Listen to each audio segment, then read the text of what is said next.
कुछ रास्ते ऐसे होते हैं जहां दिन में चलना आसान है, लेकिन रात उन्हें बदल देती है।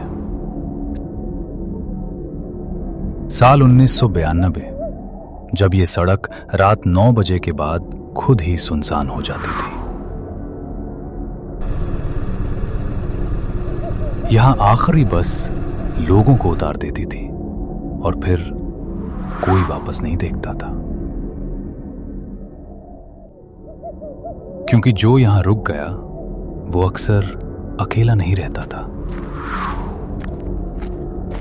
और यही वो रात थी जब आखिरी बस एक आदमी को छोड़ गई और कहानी शुरू हुई।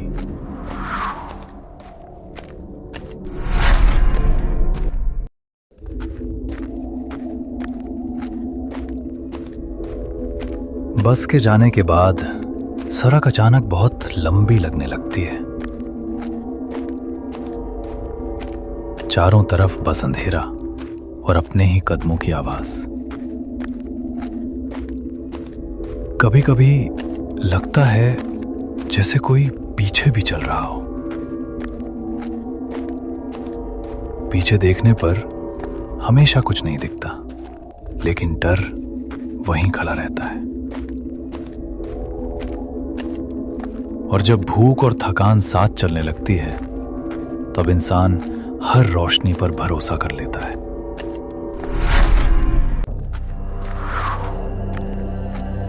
चलते चलते अचानक अंधेरे में एक रोशनी दिखी।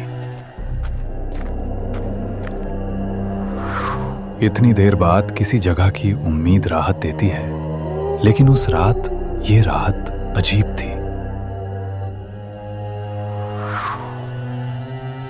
नाम लिखा था मां काली ढाबा, और बोर्ड के नीचे कुछ जला हुआ था।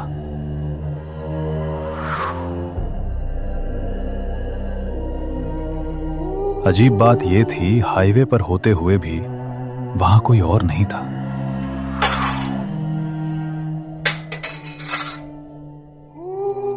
लेकिन जब भूख और थकान इंसान को आगे धकेलती है, तब वो ये नहीं सोचता कि कोई जगह इतनी खामोश क्यों है।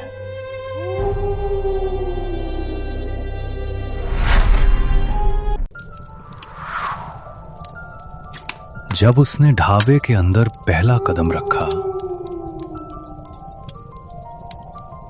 तो बाहर की हवा वहीं रुक गई। ढाबा खाली था, लेकिन ऐसा नहीं लग रहा था कि यहां कोई नहीं रहता। उसे लगा जैसे कोई बहुत पास खड़ा है।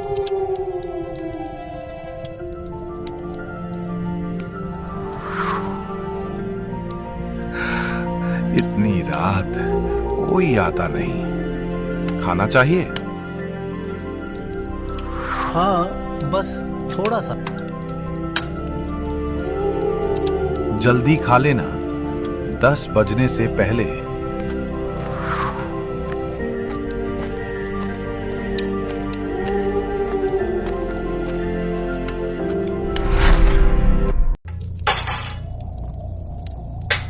भूख बहुत थी, लेकिन उस सन्नाटे में इंतजार भी भारी लग रहा था। खाना सामने था, देखने में बिल्कुल साधारण, जैसे किसी भी ढाबे का खाना। पहला निवाला मुंह तक पहुंचा ही था कि उसे लगा किसी ने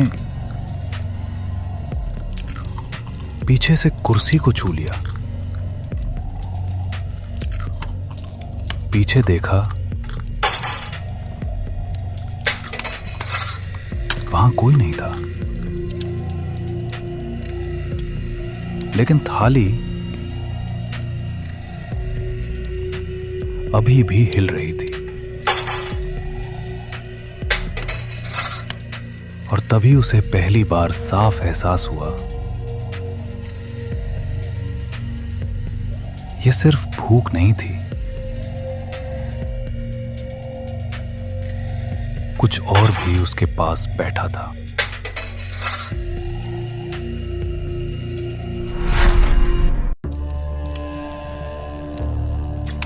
उसी पल उसे लगा अब वो अकेला नहीं था। वो एक बच्चा था, बहुत पतला और बहुत शांत। भैया जल्दी खा लो, 10 बजने वाली है। घड़ी में ठीक 9:59 थे। वो कुछ पूछने ही वाला था, लेकिन बच्चे ने आंखें उठाकर उसकी तरफ नहीं देखा। और तभी उसे समझ आया, ये चेतावनी नहीं थी, ये आखिरी मौका था।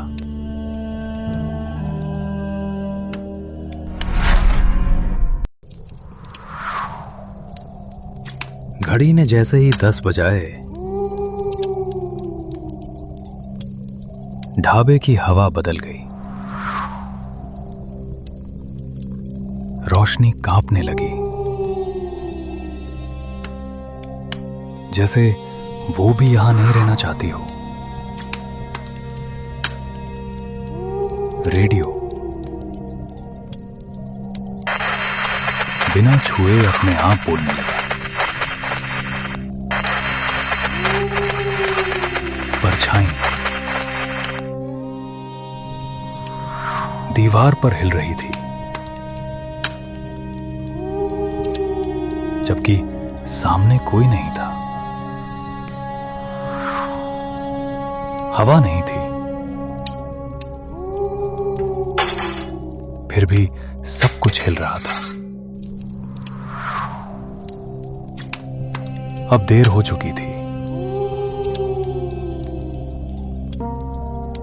क्योंकि जब ढाबा जागता है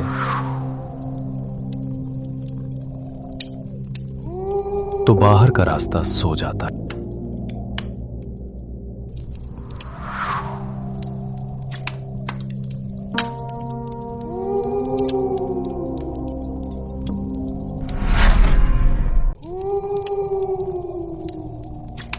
अचानक चूल्हे की आग ज्यादा जलने लगी। उसने पीछे मुड़कर पहली बार सीधे देखा।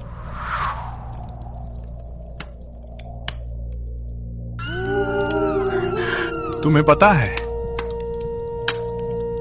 यहां कोई 10 बजे के बाद क्यों नहीं रुकता? 1990 में इसी वक्त इसी ढाबे में आग लगी थी। जो अंदर थे बाहर नहीं निकल पाए। वो लड़का हर रात चेतावनी देता है, क्योंकि उसे कोई चेतावनी नहीं मिली थी। अब सवाल ये नहीं है कि तुमने यहां क्यों रुकने की गलती की।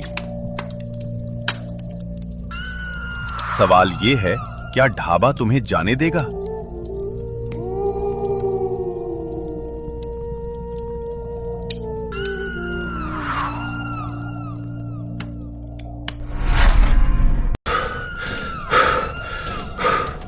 अब रुकना मुमकिन नहीं था, उसे भागना ही था।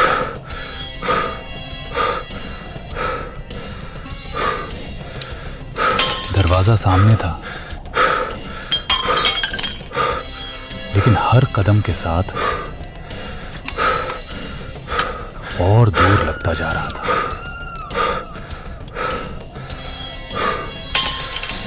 ढाबा जैसे उसे जाने नहीं देना चाहता था। रुक जा, भूख अभी बाकी है, बाहर ठंड है।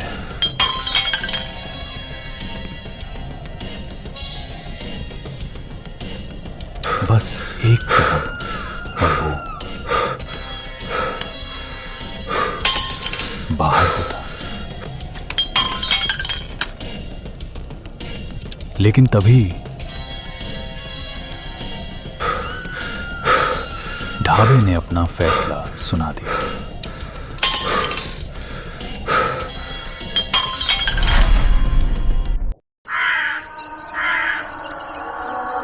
सुबह सब कुछ वैसा ही था जैसे रात को कुछ हुआ ही ना हो। सड़क किनारे एक आदमी पड़ा मिला, होश में, लेकिन कुछ खोया हुआ। रात यहाँ कोई ढाबा नहीं था बेटा। वो तो 1990 में जल गया था। उसने पीछे देखा, जहां रात में ढाबा खड़ा था, वहां अब सिर्फ काली जमीन थी। कुछ जगहें जलकर खत्म नहीं होती, वो इंतजार करती हैं।